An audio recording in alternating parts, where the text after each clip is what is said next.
I used to keep on asking my avoidant partner for reassurance. I'd say things like, "Do you love me? Do you want to be with me?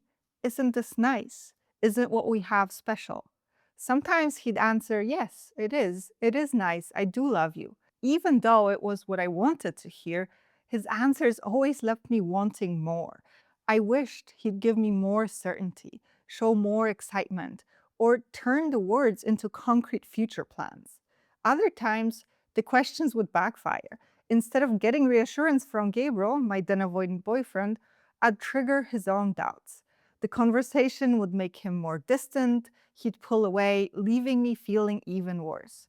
For a long time, I thought I just hadn't found the right words yet, that if I asked the right question in the right way, at the right moment, I'd finally get an answer that made the anxiety go away for good. And I could finally feel secure in our relationship. But then something else changed, and my anxiety actually started to fade. And it had nothing to do with a conversation. It wasn't something Gabriel said at all. It was something else entirely. Hi, guys, I'm Carolina. I used to feel anxious in my relationship, but now I no longer do. Looking back at that time, I can tell you with 100% certainty, most of us have it completely wrong. In this video, I'll explain how to actually feel secure with an avoidant partner. So here's the misconception. We tend to think of the feeling of security in a pretty superficial way. We treat it like something we can manufacture through a gesture, a moment, a specific set of words, that once our partner says or does certain things, we'll finally feel secure. So we chase after these moments, we ask for reassurance or try to push our avoidant partner to make up their mind. We wait for the text, the compliment, the declaration. And when we get it, it does feel good for a moment, but that feeling isn't the sense of security we're after. It's a momentary relief. It's a painkiller for our anxiety. And like any painkiller, it wears off after a while. I used to chase security exactly this way, trying to create special moments, extracting declarations of love, pushing for commitment. Meanwhile, Gabriel had us reading books about communication and boundaries, all the unromantic stuff. I, on the other hand, had us watching thought provoking indie films. He'd always complain before watching them, but we'd end up having these great conversations afterward. And I'd complain about the books he made me read, but I read them. And I actually tried to put what I learned into practice. Even during our breakups, we kept having long conversations about what we wanted out of life, where we were both headed. And strangely, these instances could bring us closer than a romantic dinner would. There were also moments when I'd throw in the towel and say, "I can't do this anymore. I give up." Or, "This is not okay." That's when Gabriel would pick up the pieces and fix things between us. He fought for us. He didn't just let me go. He didn't fight the way I would have had I been in his shoes. He did it slowly but strategically.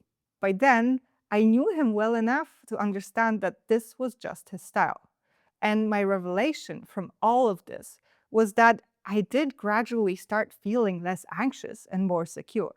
This process, getting to know each other, resolving conflicts, doing things together, understanding one another better and better, was giving me a sense of security I'd never experienced before. It wasn't the exhilarating butterflies in the stomach kind of happiness.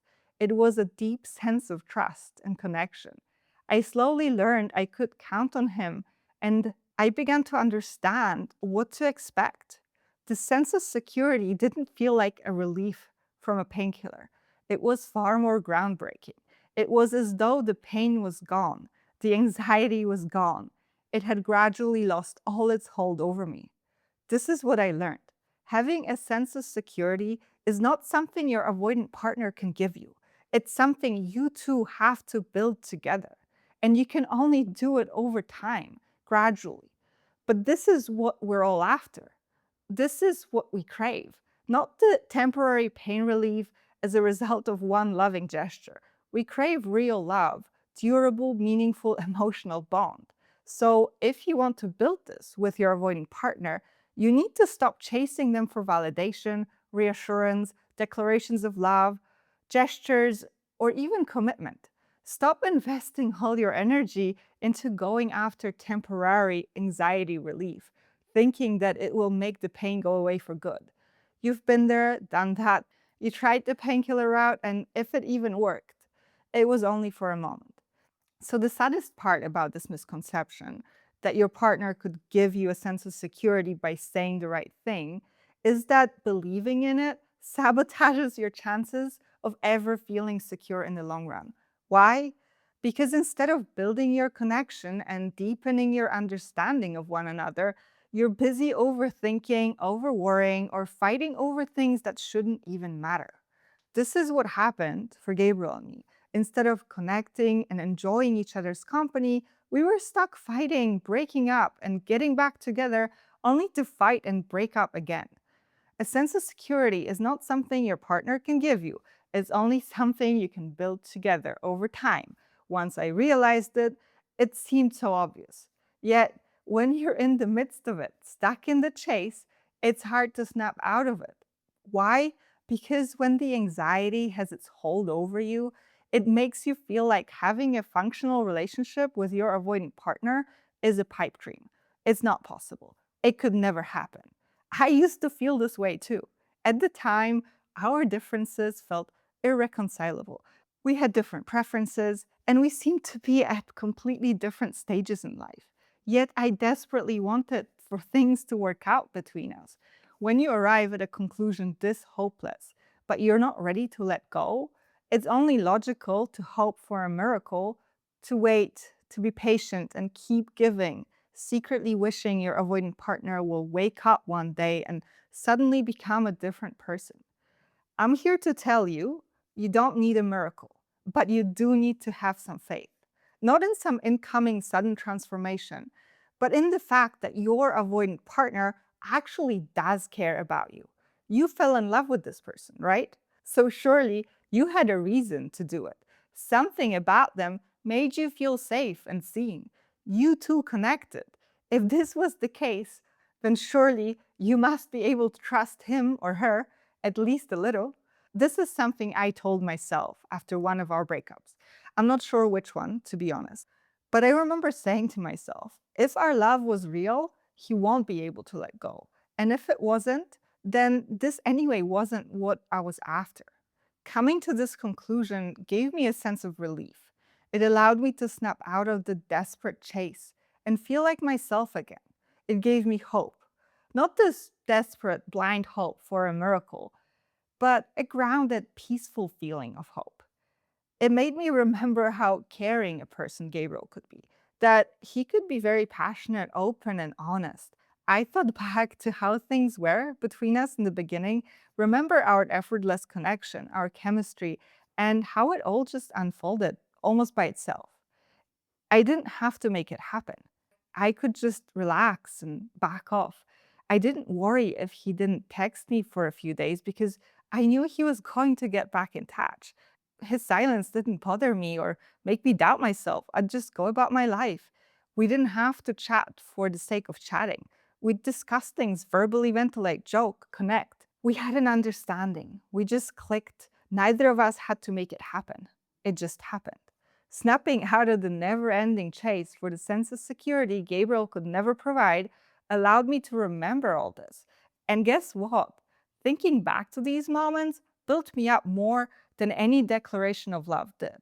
So, how do you actually feel secure with an avoidant partner? You stop chasing them for reassurance and romantic gestures, and you focus on solidifying your connection instead, on deepening your understanding of one another, and on building actual trust. This is a marathon, not a sprint. It's not going to happen overnight. Every small way in which they show up for you is a building block. Yes, it will take months or even years, but you can build something solid and amazing, something that will make you feel almost completely secure. I know from my personal experience how hard it can be to snap out of the chase, to overcome your sense of hopelessness and find back to trusting the connection you two felt in the very beginning. If you could do with some extra help with this, check out our program, Attach and Avoidant. In it, We give you plenty of reassurance to help you feel less anxious and relax more.